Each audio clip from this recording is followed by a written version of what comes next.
Big turkey trot news, though. Yes. We saw one of the most intense turkey trot finishes you'll ever see. People have already seen this. This was from Troy, New York, and the finish. There's been extensive reporting on this as two competitors sprint to the line to try to get that coveted. I don't even know what prize they're racing for at this point. Third place? Third place.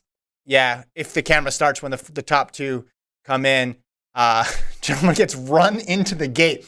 You don't even see finishes this intense when Olympic medals are on the line. That's what a turkey trot will bring out of people. This kind of reminded me of that Diamond League final with Paul Cholimo. But didn't he go through the middle and do the scoop? There's a fence involved. There's more danger here. I was also thinking about that World Indoors. Was Sifan Hassan on that final stretch? Obviously, Cholimo again at the trials.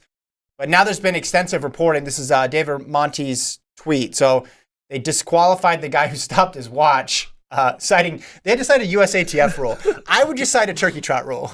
Turkey trot rule is no turkey trot should be this intense. It says each competitor shall run in a direct line after entering the final straightaway.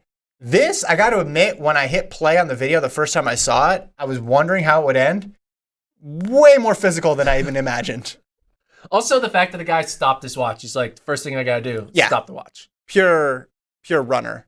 DQ the right call here. Again, I don't know what the prize was for. Is it the medal?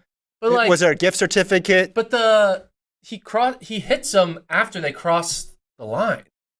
Like, yeah, but he doesn't impede them until the race is over. He starts to obstruct a little earlier, like right there. Yeah, but he doesn't make contact until he passes. Where's the line, though? They're laying on the line, aren't they? No, the line is... Oh, I see. That's just where the chip... First chip. We learned that at the NCAA championships because they're talking about protests based on where the line was. Yeah, I still think there's a little too much argy-bargy there before the line. I mean, the extracurricular stuff.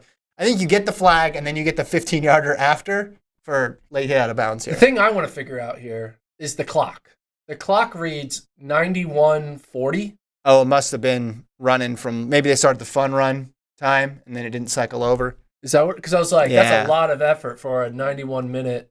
It's a big kick at the end there. 91-minute 5K? Or like they're running like a half marathon or something? I don't know. No, this was, again, people laugh and they joke about, I'm going to take the turkey trot seriously. This guy really did it. I mean, this guy put his whole heart into it. I read an article that said, the guy who got hit, not the guy who got DQ'd, but the other guy had some scrapes. That was it. So luckily, no major injury because running that metal fence there, and that reporter there who's taking the video, she almost gets hit too. I wish the recording kept going and we could see if there was like more of an altercation. It said there wasn't on the article article that I read. Like I said, this was one of the most reported on running stories of 2022. I read at least 2 articles about just this finish. Wait, hold on. One of the most reported running stories of 2022. I read at least 2 articles. Yeah. 2 is the most of a specific incident. True. Okay. Yeah, can you boil down? I mean, this is going to be in the running for end of the year awards. Because of some recency bias, because we'll remember it because end of the year awards are coming up in a month. Kind of like college football playoff. Yeah. Recency bias. But how many finishes are this memorable that you can think of this year? No. You think of the Cholimo one, and that's pretty much it. But Cholimo's was nothing compared to this. Yeah. Grant Fisher wasn't getting run into a gate.